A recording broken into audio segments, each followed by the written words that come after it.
असेल, शाळेत असेल, घरी असेल किंवा रस्त्याने जाताना असेल, कुठेही सुरक्षित नाहीये सध्या. त्यामुळे इथे काही सजेशन्स मुलांसाठी आणि सेफ्टी टिप्स म्हणजे मुलींनी दररोजच्या जीवनामध्ये काय सुरक्षितचे उपाय घ्यायला पाहिजेत यासाठी मी तुम्हाला काही गोष्टी सांगण्यासाठी आज इथे आलेली आहे. तर इथे सगळे जमलेले विद्यार्थी 8वी पासूनचे आहेत का? तर पहिलं मी मुलांसाठी काय सांगेन, हे जे आपलं 8वी पासूनचे जे वय आहे, 8वी ते 12वी पर्यंतचे विद्यार्थी, तर हे जे वय आहे आपलं तर तारुण्यात यायचं वय म्हणतो आपण. म्हणजे ह्या वयामध्ये आपल्याला हळूहळू मिशी फुटायला लागते. पण ह्या मिशी सोबत आपल्याला कुठेतरी पंख सुद्धा फुटतात. मिशी फुटणं हे नैसर्गिक आहे, पण पंख फुटणं म्हणजे काय, तर आपल्याला असं वाटतं मुलींची छेड काढायची, सायलेन्सर लावून गाडी पळवायची, ट्रिपल सीट गाडीवरती जायचं, किंवा मुलींना बघितलं की शेरेबाजी करायची, टॉन्ट्स मारायचे, मुलींचा पाठलाग करायचा, मुलींचा नंबर कुठून तरी मिळवायचा आणि तिला कॉल करायचं, याला पंख फुटणे म्हणतो आपण. मिशी फुटणं मी तुम्हाला सांगितलंय नैसर्गिक आहे. निसर्गाच्या नियमानुसार तुम्ही एका पर्टिक्युलर वयामध्ये आल्यानंतर हळूहळू कुठली अवस्था म्हणजे पौगंड अवस्था म्हणतो, प्युबर्टी, त्याकडे तुम्ही वाटचाल करत असता. त्याचाच एक भाग म्हणून तुम्हाला हळूहळू मिशी फुटते. पण हे पंख फुटू देऊ नका स्वतःला. समजतंय का सगळ्यांना? आता आपण रस्त्याने जाताना बघतो पंख फुटलेले भरपूर मुलं आहेत. आपण साध्या भाषेत सांगत असतो की पंख फुटणे ही चांगली गोष्ट असते, पंखामुळे आयुष्याला भरारी मिळते. पण हे जे निगेटिव्ह पंख आहेत तुमचे, हे तुम्हाला आयुष्यातून डायरेक्ट खालच्या पातळीला आणतील. म्हणजे तुम्ही जर ही मुलींची छेडछाड करणं किंवा गाड्या पळवता एखाद्याचा ऍक्सिडेंट, तुम्ही पुण्याची घटना ऐकली असेल, अल्पवयीन मुलगा दारूच्या नशेमध्ये गाडी चालवत होता, काय झालं, त्याच्यावरती गुन्हा दाखल झाला. तुमच्यावर जर या वयामध्ये एखादा गुन्हा दाखल झाला तर तुमचं अख्खं आयुष्य उद्ध्वस्त होऊ शकतं. तुम्हाला साध्या भाषेत सांगते, काल परवा दिवशी शासनाचा एक शासन निर्णय आलेला आहे. त्यामध्ये सफाई कामगार, शाळेत सफाई कामगार म्हणून लागायचं असेल तरी कॅरेक्टर सर्टिफिकेट लागतं. जर गुन्हा दाखल भेटला तर तुम्ही सफाई कामगार सुद्धा होऊ शकत नाही. समजतंय तुम्हाला? म्हणजे जर तुमच्यावरती गुन्हा दाखल झाला तर तुम्ही साधा सफाई कामगार सुद्धा बनू शकणार नाही. त्यामुळे हे आपले जे पंख फुटायचे वय आहे ना, हे तर ते पंख फुटू देऊ नका. या वयामध्ये तुम्ही खूप चांगल्या गोष्टी करू शकता. हे तुमचं वय जे आहे ते घडण्याचं वय आहे. या वयामध्ये 10वी 12वी हे जे आपलं करिअरचं दिशा ठरवण्याचं वय आहे. या वयामध्ये तुम्हाला काही वेगळं ऍडव्हान्टेज करायचं असेल तर मुलींचा पाठलाग करण्यापेक्षा 10 किलोमीटर पळा तुम्ही. तुमच्या आरोग्यासाठी ते चांगलं राहील. आणि तुमचं आरोग्य चांगलं असेल तर तुमचं अभ्यासात सुद्धा लक्ष लागेल. आपण कधीही आयुष्यात कुठल्या गोष्टीला प्राधान्य देतो, सगळ्यात पहिलं असतं आपलं आरोग्य. तर तुम्हाला काही वेगळं करायचं असेल तर तुम्ही जिम करा, तुम्ही व्यायाम करा, तुम्ही रनिंग करा, त्या गोष्टी करा. त्या तुमच्या आरोग्यासाठी सुद्धा चांगल्या राहतील, तुमच्या मेंटल हेल्थ साठी सुद्धा चांगल्या राहतील.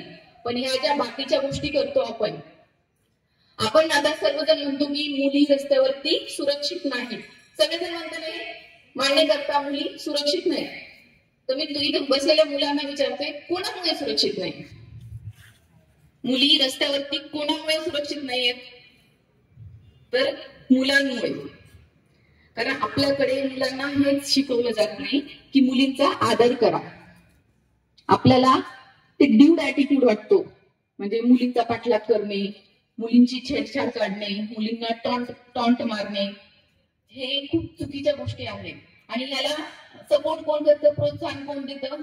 तर आपल्याच वयाचे आपले मित्र सर म्हणत असतात, भावा काही नाही होत, मार एक टॉन्ट, जा तिच्या पाठलाग कर, बोल, तिचा नंबर घे. नंबर मिळवून देतील ती मुलं आपल्याला. आपले मित्र एखाद्या मुलीचा नंबर मिळवून देतील आपल्याला आणि म्हणतील, कर कॉल, मी आहे, मैं होईना. आणि जेव्हा तुमच्यावर गुन्हा दाखल होईल तेव्हा तो मैं होईना जो आहे तो मागे पलटी मारतो. त्याला काहीच होत नाही.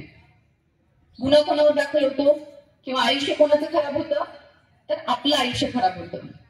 त्यामुळे या वयामध्ये मित्र अभ्यासापुरते, खेळण्यापुरते मर्यादित ठेवा.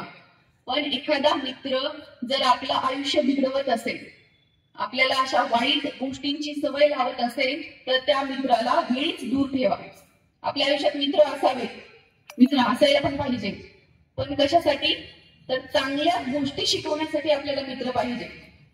कळतंय तुम्हाला?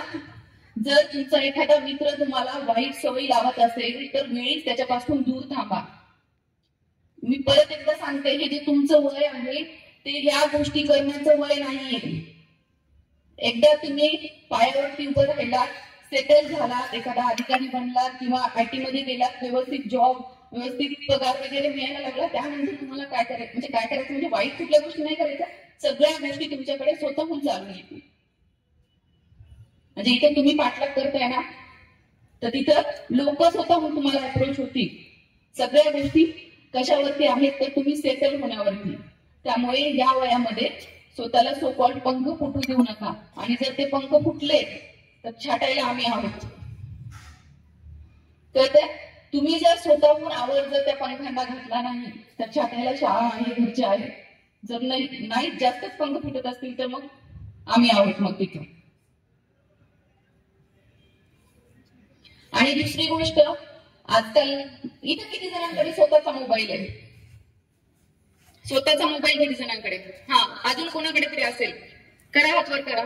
शाबास, करा करा. अरे मागे नका बघू, तुमच्याकडे पण आहे समोरचे बसलेले. करा हातवर, करा करा. शाबास. अजून कोणाकडे आहे?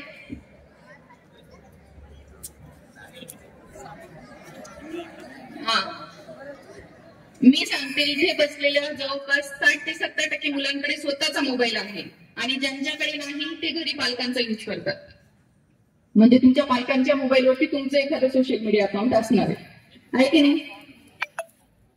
फेसबुक असेल, व्हॉट्सअप असेल, इंस्टाग्राम असेल, आपलं टिकटॉक असतं, अजून काय, अजून 2-3 सोशल मीडिया आहे. कुठलं? स्नॅपचॅट. हा, सगळ्यात मोठं सध्या स्नॅपचॅट. मी काय करतोय सकाळी उठल्यापासून? मी दूध पिलं, स्नॅपचॅट. मी कोल्ड्रिंक पिली, स्नॅपचॅट. सगळ्या गोष्टी आपल्याला लोकांना दाखवायच्या आहेत, है ना? आपण स्वतःसाठी आयुष्य जगतच नाहीये. कशासाठी जगतोय? दुसऱ्यांना दाखवण्यासाठी.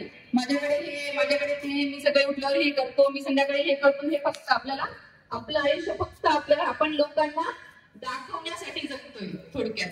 स्नॅपचॅटचा अर्थ हाच होतोय ना, प्रत्येक गोष्ट आपली शेअर करायची. मी हे केलं, मी ते केलं. आपला जो हा मोबाईल आहे तो आपला ऍट अ टाइम मित्र सुद्धा आहे, शत्रू सुद्धा आहे. म्हणजे आपण मोबाईलचा कसा उपयोग करतोय याच्यावरती डिपेंड आहे. मोबाईल ही खूप चांगली वस्तू आहे थोडक्यात.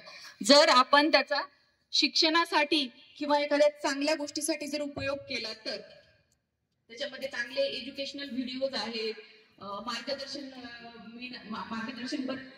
कोणाकोणाचे व्हिडिओज भेटतात, सगळ्या गोष्टी चांगल्या आहेत. पण आपण मोबाईलचा वापर कशासाठी करतो?